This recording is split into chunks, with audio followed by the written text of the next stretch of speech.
Convidar o pastor Luciano para que possa fazer uma reflexão sobre o dia da Bíblia. É chegado também nesse recinto o pastor Robson Porcino, o pastor Micael. Sejam todos bem-vindos, que Deus abençoe. É chegado também o filho do pastor Jairo, sua esposa, outras pessoas, né, estão chegando. Sejam todos bem-vindos, Júnior, você, sua esposa e todos os demais. Clébio também, diácono da nossa igreja, seja bem-vindo, Clébio, Nalva, enfim, a todos os presentes, sejam todos bem-vindos essa noite. Boa noite a todos, a graça e a paz do Senhor Jesus. Em nome da vereadora Luzinete, quero cumprimentar os demais vereadores aqui presentes e a todos os demais também.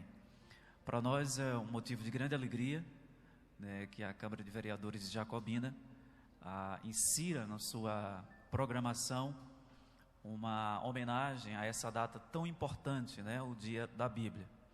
Visto que a Bíblia é um livro importante não só para a cristandade.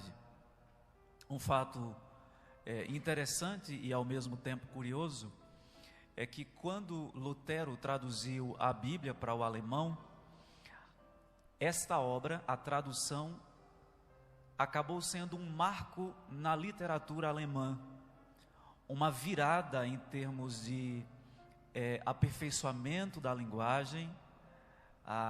Então essa obra tem uma importância muito grande lá no seu nascedouro, né? na Alemanha, quando Lutero traduziu a escritura do grego e do hebraico, o Antigo Testamento, para o alemão. Agora, quando surgiu essa data? A comemoração da Bíblia surgiu por volta de 1549, na Grã-Bretanha, quando o bispo Cranmer incluiu no livro de orações de Eduardo VI, rei da Inglaterra, um dia dedicado à oração pela Escritura. O objetivo, na verdade, era estimular as pessoas a lerem a Bíblia, a estudarem a Escritura. Aqui no Brasil, essa data passou a ser comemorada por volta de 1850.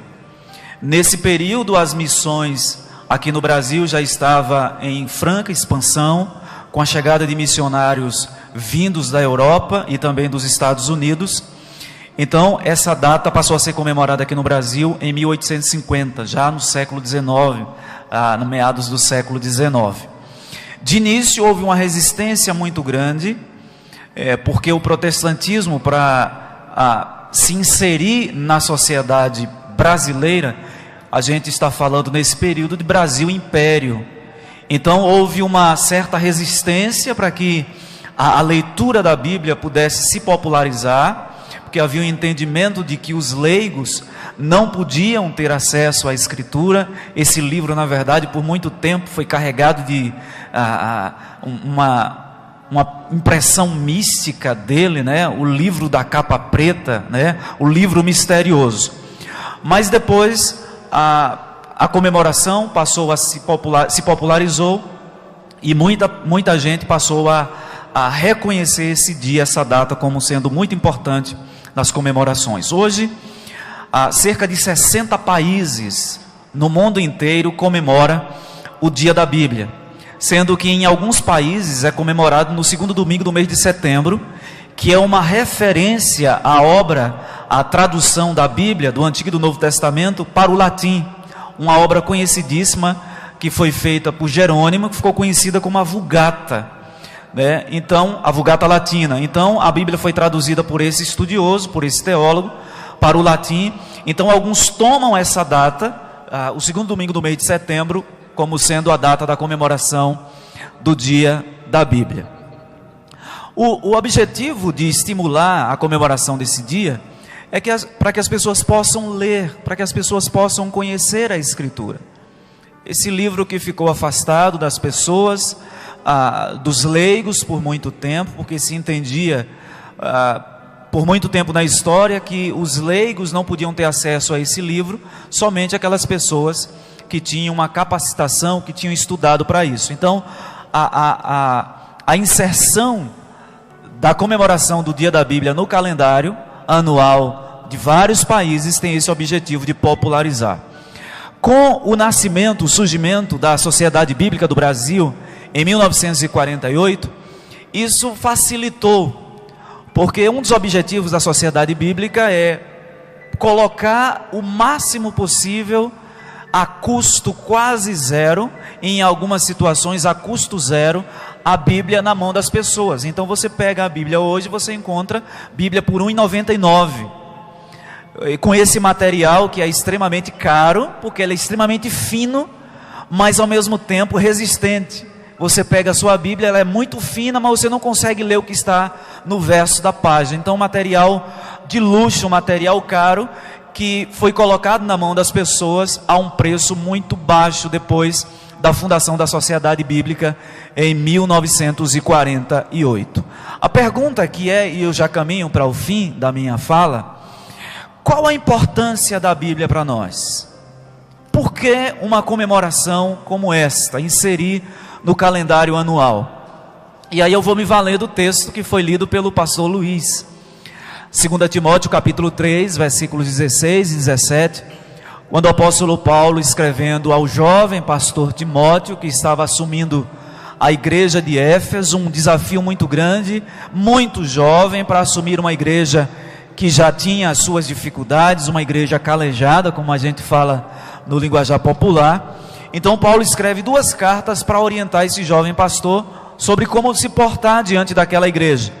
E nessa segunda carta, no capítulo 3, 16 e 17, Paulo escreve: toda a escritura é inspirada por Deus e útil para o ensino, para a repreensão, para a correção, para a educação na justiça, a fim de que o homem de Deus seja perfeito e perfeitamente habilitado para toda boa obra.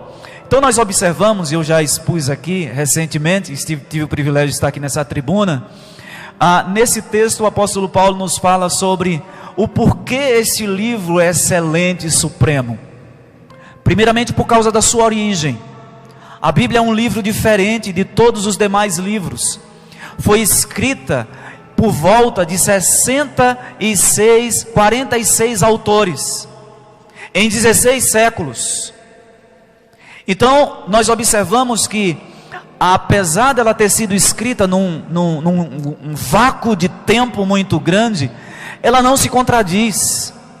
Ela foi escrita por autores que viveram em contextos, culturas diferentes, em ambientes diferentes, mas a sua mensagem, ela caminha para um único propósito. Não há contradições nela, não há contradições na Escritura, porque a sua origem não é humana, é divina. O apóstolo Pedro, escrevendo a sua primeira carta, no capítulo 2, versículo 19, ele diz que nenhuma profecia foi dada por vontade humana. Entretanto, homens santos falaram da parte de Deus, movidos pelo Espírito Santo, e esta é a razão do porquê a Escritura ter sido escrita num vácuo de tempo tão grande, 16 séculos, por mais de 46 autores, e a sua mensagem tem um foco objetivo: a glória de Deus e a salvação dos homens. Mas há uma segunda razão porque esse livro é excelente.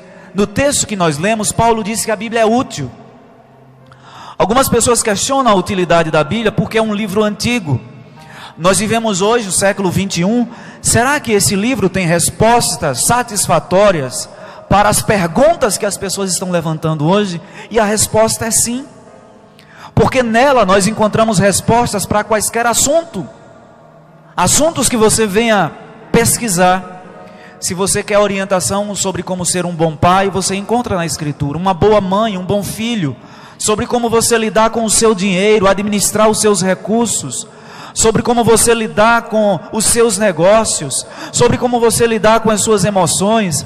Enfim, qualquer assunto que você imaginar, a Bíblia tem respostas claras e objetivas para essas perguntas. Portanto, é um livro útil. Paulo diz para o ensino. Ela nos ensina. Mas ela não só nos ensina, ela nos repreende quando nós caminhamos na direção contrária ao que ela nos ensinou. Mas não só repreende, mas também corrige, ou seja, corrige a nossa rota. E aí Paulo conclui dizendo que ela é útil para nos aperfeiçoar, a fim de que o homem de Deus seja perfeito e perfeitamente habilitado para toda boa obra. Nesse mundo que a gente vive, uma confusão terrível, cada um diz o que é verdade, o outro diz o que é a sua verdade, e no final das contas, conforme o pensamento de um filósofo alemão chamado Hegel, ninguém está errado na sua dialética do pensamento. Quando nós olhamos para a Escritura, a Bíblia tem verdades objetivas. O que é certo, o que é errado, não importa a cultura, não importa o tempo. Portanto, o pensamento bíblico, contrariando o pensamento dialético de Hegel, é um pensamento antitético, ou seja, é uma antítese. Aquilo que é correto em qualquer cultura, em qualquer tempo. Aquilo que é errado em qualquer cultura, em qualquer tempo. Portanto, meus amados, se vocês querem orientações, se nós queremos orientações da parte de Deus para as nossas vidas, nós precisamos voltar às Escrituras. Este foi um dos primeiros e principais lemas da Reforma Protestante: sola Escritura. A Escritura é o fundamento da nossa fé. A Escritura é o fundamento não só da nossa fé, mas é o fundamento da nossa prática, porque é um livro relevante, não é só um livro religioso, é um livro que tem ensinamentos para qualquer área, qualquer aspecto da vida humana. Ela contempla ensinamentos, instruções e exortações. Que o Senhor nos abençoe e que possamos ler a Escritura, meditar nela, para que possamos nos tornar pessoas melhores, melhores cidadãos, melhores pais, melhores filhos, melhores patrões, melhores funcionários. Amém.